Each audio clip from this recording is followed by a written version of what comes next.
ครับทักทายสบายดีพบกับบ่แอคือเก่าตอนเช้า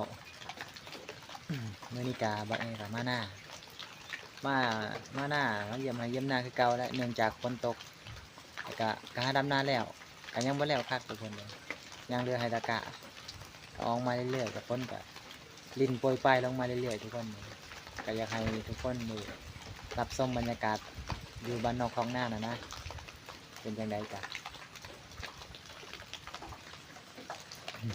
บรรยากาศก็ประมาณนี้แหละอยู่ไฮอยู่หน้า